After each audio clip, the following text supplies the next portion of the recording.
ಚಿಂದಿ ಉಡಾಯಿಸೋ ಖಾರ ಬಣ್ಣ ರುಚಿಯನ್ನು ನೀಡುತ್ತದೆ. ಮೆಣಸಿನ ಪುಡಿ ಚಿಂದಿ ಉಡಾಯಿಸೋ ಖಾರ ಬಣ್ಣ ರುಚಿ. ಒಬ್ಬರೇ 150ಕ್ಕೂ ಹೆಚ್ಚು ಕುರಿಗಳನ್ನ ಕಳ್ಳತನ ಮಾಡಿರುವಂತಹ ಒಂದು ಪ್ರಕರಣ ಬೆಳಕಿಗೆ ಬಂದಿದೆ. ಚನ್ನಹಳ್ಳಿ ಗ್ರಾಮದ ಬಳಿಯಲ್ಲಿ ಖದೀಮರು 150ಕ್ಕೂ ಹೆಚ್ಚು ಕುರಿಗಳನ್ನ ಕಳ್ಳತನ ಮಾಡಿದ್ದಾರೆ. ಚನ್ನಹಳ್ಳಿ ಗ್ರಾಮದ ಬಳಿಯಲ್ಲಿ ಖದೀಮರ ಕೃತ್ಯ ಬೆಳಕಿಗೆ ಬಂದಿದೆ.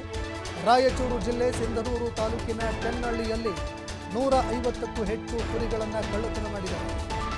ರಾತ್ರಿ ವೇಳೆ ಕುರಿಗಾಹಿಗಳು ಮಲಗಿದ್ದ ಸಂದರ್ಭದಲ್ಲಿ 300 ಕುರಿಗಳ ಪೈಕಿ 150ಕ್ಕೂ ಹೆಚ್ಚು ಕುರಿಗಳನ್ನು ಕಳ್ಳತನ ಮಾಡಲಾಗಿದೆ.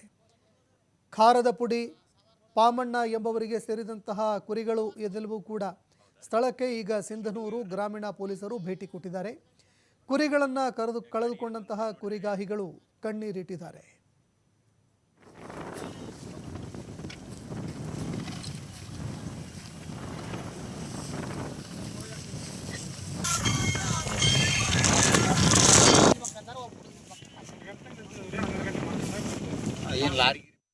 ಕುರಿಯಾಗ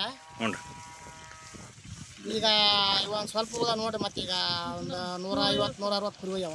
ಹೌದಾ? ಏಸಿದ್ದು ಒಂದು ಟೋಟಲ್ ಒಂದು 330 ಇದ್ದವು ರೀ. 330. ಅದ್ರಾಗ ಏಸು ಹೋಗ್ಯಾವ್ರಿ? ಈಗ ಮತ್ತೆ 330 ಕುರಿಯಾಗ ಇಲ್ಲೇ ನೋಡ್ರಿ ಟೋಟಲ್ 1000 ಒಂದು ಅರ್ಧ ಹೋಗ್ಯಾವ್ರಿ? 1000 ಹೋಗ್ಯಾವ ನೋಡ್ರಿ. ಹೌದಾ ರೀ? ಎಷ್ಟು ಗಂಟೆಗೆ ಹೋಗ್ಯಾವ್ರಿ ರಾತ್ರಿ? ರಾತ್ರಿ ಮತ್ತೆ 1 ಗಂಟೆ 3 ಗಂಟೆ ಗಾಡಿ ನೋಡಿರಿ? ಏನು ನೋಡಿಲ್ರಿ, ಗಾಡಿ ಬಂದದ್ದು ಏನು ನೋಡಿಲ್ಲ. ನೋಡಿಲ್ರಿ. ಮತ್ತೆ 12 ಗಂಟೆ ಎದ್ದಿದ್ವಿ ರೀ. 12 ಗಂಟೆ ಹತ್ತಾಗ ಸ್ವಲ್ಪ ಹೌದಾ ರೀ? ಬಂದಂಗ ಆತ ಮತ್ತೆ ಸರಿ ಮಾತಾಡೋಣ. ಎಷ್ಟು 130